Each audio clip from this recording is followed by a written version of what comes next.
오늘 우리에게 주시는 하나님의 말씀은 어떤 한 부자와 거지 나사로의 비유의 이야기입니다. 내용은 이러합니다. 어떤 부자가 있었습니다. 그런데 그는 살아서 날마다 즐겁고 호화로운 생활을 합니다. 그러나 죽어서는 지옥에 떨어져서 고통을 당합니다. 반면에 나사로라고 하는 거지가 있는데 그 거지는 그 부자의 집 대문에 누워서 떨어지는 부스러기를 먹고 연명할 정도로 참 어려운 삶을 살아갑니다. 그러나 죽어서는 아브라함의 품에 안겨 있는 모습을 나타내고 있습니다. 그리고 예수님께서는 아브라함의 목소리를 빌려서 이렇게 말씀을 하시는데요. 누가복음 16장 25절에 표준 세번역의 성경을 한번 읽어보면 이렇습니다. 그러나 아브라함이 말하였다. 얘야 되돌아보거라. 살아있을 때에 너는 온갖 복을 다 누렸지만 나사로는 온갖 불행을 다 겪었다. 그래서 그는 지금 여기에서 위로를 받고 너는 고통을 받는다 라고 하십니다.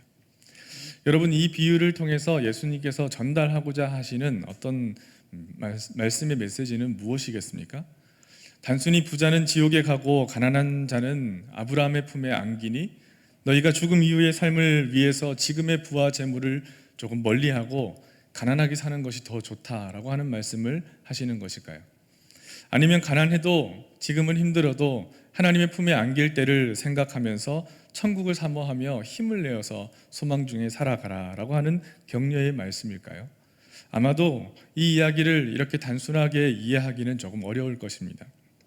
이 비유에서 초점은 부자는 지옥에 가고 거지는 천국에 간다라고 하는 단순한 비교 위에 있는 것이 아니기 때문에 그렇습니다.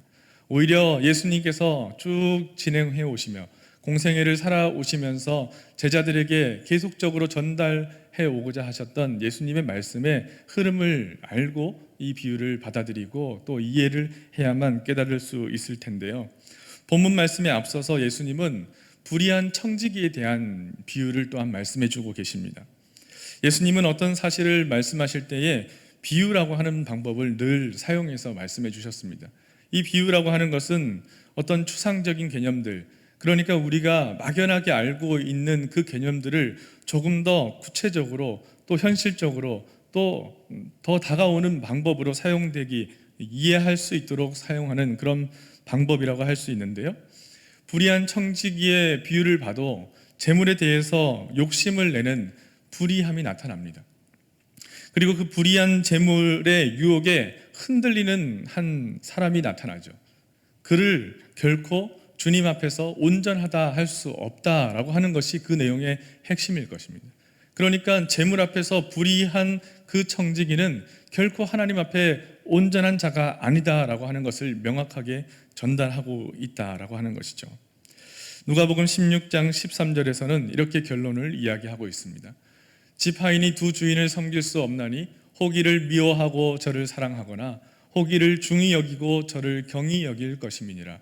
너희는 하나님과 재물을 겸하여 섬길 수 없느니라 하십니다. 성도 여러분, 하나님과 재물을 겸하여 섬길 수 없다라고 하시는 것이 중요한 초점입니다.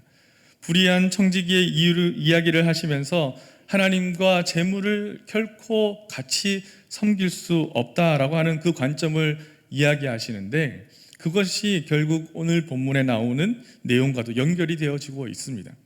그리고 또 불의한 청지기 비유와 오늘 본문 나사로와 부자 이야기 사이에는 조금 재미있는 첨가적인 내용이 하나가 들어가 있습니다.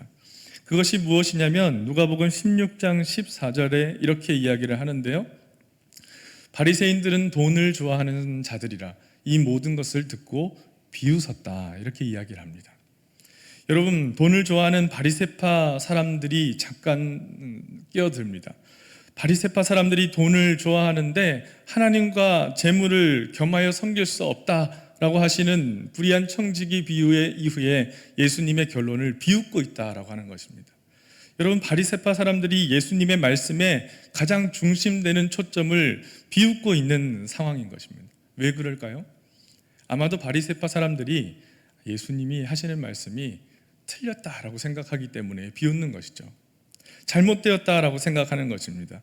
바리새인들이 왜 예수님의 말씀이 틀렸다라고 생각을 할까요? 어떻게 그럴 수 있을까요?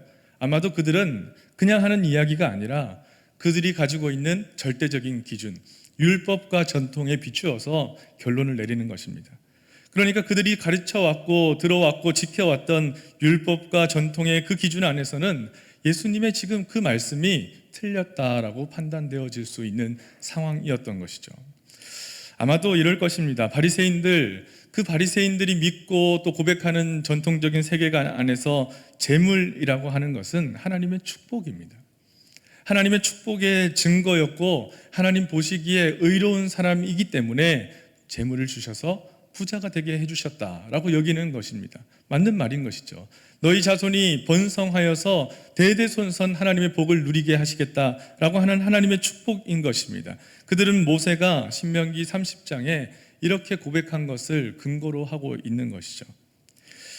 신명기 30장 16절 이하의 말씀을 보면 곧 내가 오늘 내게 명령하여 내 하나님 여호와를 사랑하고 그 모든 길로 행하며 그의 명령과 규례와 법도를 지키라 하는 것이라. 그리하면 내가 생존하며 번성할 것이요 또 내 하나님 여호와께서 내가 가서 차지할 땅에서 내게 복을 주실 것임이라. 그러나 내가 만일 마음을 돌이켜 듣지 아니하고 유혹을 받아 다른 신들에게 절하고 그를 섬기면 내가 오늘 너희에게 선언하노니 너희가 반드시 망할 것이라. 너희가 요단을 건너가서 차지할 땅에서 너희의 날이 길지 못할 것이니라 하십니다. 여러분, 바리새파 사람들은 이 모세의 가르침을 정신적인 뿌리 아주 근간으로 삼아가는 사람들이라고 할 수 있습니다. 그러니까 바리새파 사람들은 하나님 잘 섬기면 재물을 얻는 것이고 또 그리고 그 재물을 잘 관리하여서 늘리는 것이 복이 되는 것이고 또 그 늘린 재물들을 이웃에게 나눠주고 서로 격려하며 선용하며 살아갈 수 있는 그 일이 하나님을 아주 잘 섬기는 그런 전통적인 모습이라고 생각하는 것입니다. 이런 세계관을 가진 사람들이 듣기에 예수님께서 지금 하나님과 재물을 동시에 섬길 수 없다, 겸하여 섬길 수는 없다라고 하시는 그 말씀이 조금 낯설게 들리지 않겠습니까? 그리고 때로는 아마도 받아들이기 힘든 해석이다라고 생각할 수도 있을 것입니다. 그래서 하나님과 재물을 겸하여 섬길 수 없느니라 하신 예수님의 말씀에 초점을 듣고 바리새파 사람들이 비웃었다라고 하는 장면을 표현하고 있는 것이죠. 자, 이제 그렇다면 예수님은 말씀을 잘못 가르쳐주고 계시는 것일까요? 그렇지는 않을 겁니다. 오히려 예수님은 재물에 대해서 잘못된 이해를 가지고 있는 것을 꾸짖으시고 분명하게 경고하고 계시는 것이죠. 재물, 하나님과 겸하여 섬길 수 없다라고 하신 이 재물은 그 단어가 헬라어로는 맘모나스라고 하는 단어입니다. 그리고 아람어로는 맘몬입니다. 그것이 영어로 표현되면 머니가 되는 것이죠. 그리고 우리나라 말로는 돈, 재물. 돈 얘기 나오니까 표정들도 좋아지시는 것 같은데요. 그 맘몬이 여기에 나오는 단어입니다. 그런데 이 맘몬이라고 하는 단어에는 힘이라고 하는 의미가 있대요. 힘이라고 하는 것인데 그런데 그것은 거대하고 아주 신적인 힘이라고 하는 의미가 있습니다. 그야말로 맘모니즘이라고 하는 것은 돈을 신으로 섬기는 것을 그렇게 의미하지 않습니까? 거기에 그런 영향을 주는 힘이 있다라고 하는 것이죠. 동의하십니까? 재물이라고 하는 것, 얼마나 큰 힘이라고 하는 것을 우리가 잘 알고 있지 않습니까? 세상에 돈이면 안 되는 것이 어디 있어 라고 하는 말을 우리는 수도 없이 많이 들어보지 않으셨습니까? 그런데 돈은 단순한 도구로 사용되어져야 하는 것인데 그 도구만으로 그치지 않는다라고 하는 것입니다. 재물은 만몬이 되기 쉽다라고 하는 것이죠. 신적인 힘을 가지는 자본주의 사회에서 당연히 힘을 가지는 것은 당연한 이치겠지만 그러나 시대를 넘어서서 지금 예수님께서 경고하시는 것은 그 재물이 절대로 하나님과 겸하여 섬길 수 없는 속성을 가지고 있는 줄을 알아야 한다라고 경고하시는 것입니다. 여러분 어떻습니까? 우리 통장에 돈이 두둑히 들어있다 한번 상상을 해보십시오. 든든하지 않으십니까? 어디 가서 눈치 보지 않아도 되고 사고 싶은 것을 살 수 있고 먹고 싶은 것을 먹을 수 있고 가고 싶은 데를 갈 수 있고 하고 싶은 일을 할 수 있고 반대로 하고 싶지 않은 일은 안 할 수도 있고 그러면서도 내가 좋아하는 사람들, 돕고 싶은 사람들, 여력이 되면 그 사람들과 좋은 관계 속에서 도움을 주고받으면서 살아갈 수 있게 해주는 것. 우리 시대의 사람들은 조금씩 강조점은 다 다르지만 어떤 삶을 살아가고 싶으시냐라고 한다면 저마다 이런 방향 안에서의 삶을 고백하는 것을 수도 없이 많이 듣게 됩니다. 요즘 한창 파이어족이라고 하는 젊은 세대가 원하는 유행이 한참 유행을 했었죠. 일명 빨리 재물을 모아서 빨리 은퇴해서 그 재물을 가지고 경제적인 자유를 누리면서 여생을 살아가겠다라고 하는 그런 삶의 가치의 방향을 일컫는 말입니다. 인생의 마지막까지 재물 때문에 힘들고 어렵고 억지로 하는 일들을 하고 싶지 않은데 한마디로 돈으로 내 인생을 내 마음대로 할 수 있는 자유의 폭을 넓혀서 살고 싶다 하는 그 마음들이 우리 마음속에 있다라고 하는 것이죠. 자유를 줍니다. 마치 진정한 자유를 재물이 주는 것처럼 보여지기도 합니다. 하나님께서 진정한 자유를 주신다라고 우리가 신앙적으로 고백했지만, 그런데 하나님 주시는 자유는 저기 저 멀리에 있는 자유처럼 느껴지고, 오히려 재물이 주는 자유는 내 눈앞에 있는 현실을 바꿔주지 않습니까? 내 눈앞에 있는 사람을 바꿔주고, 내가 하고 싶어하는 그 일들을 할 수 있게 바꿔주고, 또 내가 있는 그 장소를 바꿔주니 힘이 될 수밖에 없는 것입니다. 그래서 그 힘을 가진 재물을 두고 예수님께서 절대로 하나님과 겸하여 섬길 수 없는 만몬이다, 이렇게 이야기를 하고 있는 것이죠. 여러분, 돈이 주는 자유는 지금 이 시대에만 이런 능력을 발휘한 것이 아닙니다. 요즘 시대에만 재물이 이렇게 참 좋아하고 힘을 가졌다라고 표현하는 것이 아닙니다. 재물은 언제나 하나님께 두어야 할 신자의 소망을 그 시대마다 자기를 섬기게 하는 것으로 힘을 발휘했고, 주님의 사람들이 복음이 전하는 참되고 올바른 길을 살아가려고 할 때 그 사람을 실족하게 하고 넘어지게 하는 영향을 주어 왔습니다. 그래서 초대 교회에서도 이 재물의 문제를 가지고 신자들 사이에 많이 시험 들고 실족하는 문제들이 생겨났죠. 사도 바울은 믿음 안에서 아들로 여기던 디모데에게 쓰는 편지에서 이렇게 말을 하기도 합니다. 디모데전서 6장 17절 이하의 말씀에, 내가 이 세대에서 부한 자들을 명하여 마음을 높이지 말고 정함이 없는 재물에 소망을 두지 말고 오직 우리에게 모든 것을 후히 주사 누리게 하시는 하나님께 두며 선을 행하고 선한 사업을 많이 하고 나누어 주기를 좋아하며 너그러운 자가 되게 하라, 그렇게 권면을 하고 있습니다. 바울은 부자를 정죄하지는 않았습니다. 그러나 재물이 넉넉한 데서 또 풍요로운 데서 오는 안일함과 교만함과 우리 마음의 강팍함을 경계하고 그것에 소망을 두는 것이 아니라 오직 우리에게 모든 것을 후히 주시고 누리게 하시는 하나님께 소망을 두어야 한다라고 하는 것을 강조해 왔습니다. 우리에게 재물에 소망을 두지 말고 하나님께서 그것을 주시고 누리게 하신다는 그 사실을 꼭 기억해야 한다라고 하는 것을 강조하고 있었다라고 하는 것입니다. 그렇습니다. 오늘 말씀은 그런 비유들이 연속석상에서 예수님께서 가르쳐주고 있는 그런 말씀의 한 부분인데요. 불의한 청지기는 부자의 재산을 낭비하고 있습니다. 그리고 오늘 부자와 나사로의 비유에서 등장하는 이 부자도 자기 자신을 위해서 재산을 탕진하고 호화롭게 살아가는 모습을 보여주고 있습니다. 공통점이 무엇입니까? 바로 오늘 말씀의 핵심이라고 할 수 있는데요. 하나님께서 주신 재물을 자기를 위해서 사용했다라고 하는 공통점일 것입니다. 불의한 청지기는 주인의 재산을 자기를 위해 불의한 방법으로 탕감하면서 써버렸습니다. 부자는 집 대문 앞에 누워있던 나사로를 본 채도 하지 않으면서 자신을 위해서 날마다 호화로운 잔치를 벌이면서 살아왔습니다. 부자는 아주 노골적으로 살아갑니다. 값비싼 자색 옷을 입고 안식일도 없이 그 호화로운 잔치를 벌였다라고 하지요. 그렇게 즐겁게 지내는 동안 그 잔치에 시중들은 삶의 사람들의 삶도 빼앗아 버리는 그런 모습도 표현되어집니다. 그러는 동안 대문 앞에 헐벗고 굶주린 거지 나사로에게는 눈길도 주지 않았다라고 이야기하고 있습니다. 아니, 내 돈을 내가 벌어서 내 마음대로 쓰는데 무엇이 그렇게 잘못되었습니까? 그렇게 생각하시는 분 있으십니까? 때로는 그 말도 맞다라는 생각이 들기도 합니다. 그러나 여러분, 그렇지 않습니다. 재물을 주신 것이 하나님의 복이라고 생각한다면 그 주신 것도 하나님께서 주신 것인, 그 재물도 하나님께 속한 것이니 하나님이 기뻐하시는 뜻대로 사용하는 것이 마땅한 청지기의 자세다라고 말씀해 주시는 것입니다. 맡기신 주인의 뜻대로 사용되어지는 재물이야말로 목적을 잘 이루어가는 잘 달성된 수단으로서 역할을 하는 것이다 라고 하는 것이죠. 수단이 되어야 할 재물이 하나님이 되고 있지는 않느냐 하는 경고를 주님께서 우리에게 하고 계시는 것입니다. 재물은 만몬이라고 말씀을 드렸습니다. 그런 굉장한 신적인 힘을 가지고 있다라고 하는 말씀이죠. 그래서 재물은 이 재물을 가까이 하는 자들에게 점점 더 미혹하여서 하나님의 자리를 그것으로 바꾸려게 하는 그런 유혹을 가지는 힘을 가지고 있습니다. 돈이 있으면 된다, 하나님은 없어도 된다, 이렇게 유혹하며 그 자리를 대체하게 만든다라고 하는 것입니다. 여러분 혹시 주변에 저는 돈에는 관심이 없습니다 라고 하시는 분 있으십니까? 그렇다면 그 사람 조심해야 합니다.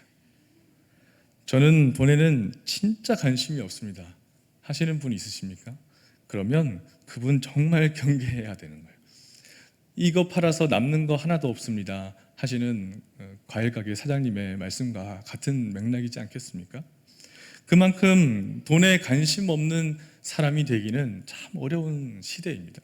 우리는 그것을 부정하거나 애써 외면하거나 그리고 안 본 채 하려고 하는 것이 아닙니다.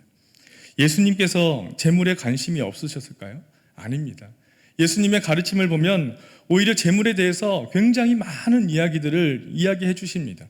예수님의 비유를 보면 잃은 양 한 마리, 잃어버린 동전 하나, 그리고 돌아온 탕자의 이야기, 불의한 청지기 이야기, 돈을 좋아하며 예수님의 말씀을 비웃었던 바리새인의 이야기, 그리고 오늘 부자와 나사로의 이야기까지 봤을 때 이 모든 비유의 말씀 속에 핵심적으로 관통하는 그 소재는 재물이라고 하는 것입니다.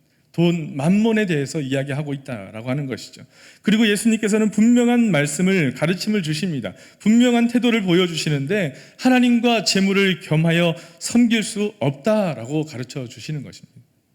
여러분, 재물이 좋다 나쁘다를 말씀하고자 하는 그런 차원이 아닌 것입니다. 분명한 것은 재물을 섬기면 하나님을 섬길 수는 없다라고 하는 것입니다. 재물의 역할은 하나님을 섬기고 하나님의 영광을 위해서 사용되어지는 도구가 되어야 하는 것인데 우리의 마음이 하나님의 자리까지 그 모든 것을 재물에 내어주고 있지는 않느냐라고 하는 것을 경계하고 계시는 것이죠. 많은 사람들이 하나님의 자리에 재물을 내어놓습니다. 만몬에게 내어줍니다. 하나님과 재물이 함께 같은 자리를 차지하고 있다라고 생각하는데 그럴 수 없다라고 하는 것이죠. 하나님 없어도 돈은 있어야 한다라고 생각하고 있는 것은 아니냐라고 질문하고 계시는 것입니다. 혹여나 우리의 마음이 그렇지는 않으십니까? 하나님이 주시는 자유, 하나님께서 우리에게 허락하신 평안, 그런데 그것보다 재물이 주시는 것이 아니죠. 재물이 주는 자유, 그 자유가 우리를 더욱더 자유롭게 하고 재물이 주는 평안, 그것이 나를 더 편안하게 만든다면 무언가 잘못되었다라고 하는 것입니다. 사랑하는 성도 여러분, 주님께서는 분명히 말씀해 주십니다. 성도는 재물을 섬기는 사람이 아닙니다. 성도는 하나님을 믿고 섬기는 신자입니다. 이것이 분명해야 한다라고 하는 것입니다. 성도의 삶의 길은 하나님께 소망을 두는 삶입니다. 덧없는 세상의 재물과 욕심에 소망을 두는 것이 아니라 하나님을 섬기고 하나님이 인도하시는 그 은혜를 사모하며 하나님의 은혜대로 살아가는 백성들이 하나님의 성도인 줄로 믿습니다.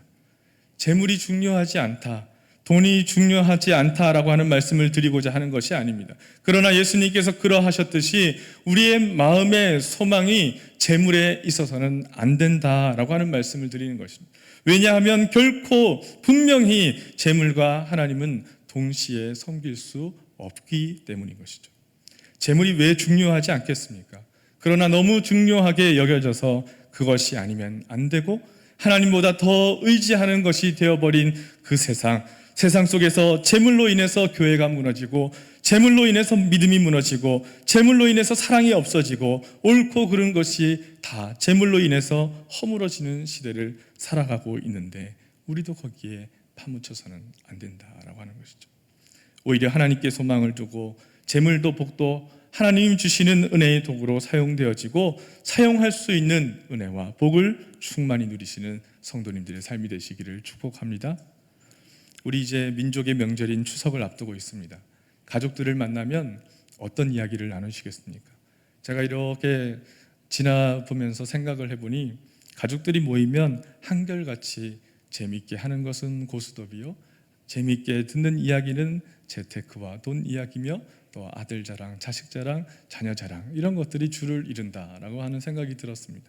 여러분, 바라기는 이번 추석 명절에 모여서 우리가 나누는 이야기는 부모들이 하나님께 소망을 두고 그 인생을 돌아보며 하나님께 감사하고, 자녀들이 하나님께 소망을 두어 그 삶을 하나님께 내어드리고 비전을 가지고 나누고, 또 가족들이 서로 모여서 친지들이 함께 나누면서 하나님께 소망을 두어서 서로를 격려하고 이 어렵고 힘든 세상 가운데 하나님의 능력으로 은혜로 살아가자 나누시는 충만한 은혜가 넘치는 그런 귀한 추석의 명절이 되기를 간절히 소망합니다. 우리를 지으시고 기르시고 도우시는 하나님께서는 재물이 신처럼 여겨지는 이 시대를 살아가는 우리들을 하나님의 섭리로 여전히 돌보시고 기르시고 도우시는 줄을 믿습니다. 그러니 우리 하나님을 내 삶의 주인으로 고백하며 살아갑시다. 다른 것이 내 삶의 주인이 아니라, 다른 것이 내 마음을 다 차지하고 있는 것이 아니라 오직 우리를 든든히 세우시고 도우시고 함께 하시는 하나님의 사랑으로 우리의 마음을 채우고 고백하며 살아갈 때에 하나님께서 주시는 축복의 삶이 우리 가운데 이루어질 줄을 믿습니다. 사랑의 주님, 우리의 마음을 온전히 하나님께 두며 살아갈 수 있게 인도하여 주시옵소서. 세상의 많은 것들이 우리를 유혹하지만 하나님, 그러나 우리의 소망 되신 예수 그리스도만 바라보며 살아갈 수 있게 인도하여 주시옵소서. 하나님, 때로는 힘들고 부족하고 어려워서 하나님, 우리의 마음이 흔들리고 우리의 심령이 흔들리고 삶이 흔들릴 때에도 하나님 든든히 지키시고 우리를 잠잠케 하시며 그 사랑 위에 세우시는 놀라운 하나님의 은혜가 있는 줄을 믿사오니, 부족한 중에도 연약한 중에도 함께 하시는 하나님의 사랑 위에 주님 소망을 두고 살아갈 수 있게 인도하여 주시옵소서. 그 사랑과 힘을 의지하여서 살아가는 거룩한 성도의 삶이 되게 역사하여 주시옵소서. 하나님, 그 믿음으로 살아갈 때에 승리하며 살아가는 성도의 삶이 되게 인도하여 주시옵소서.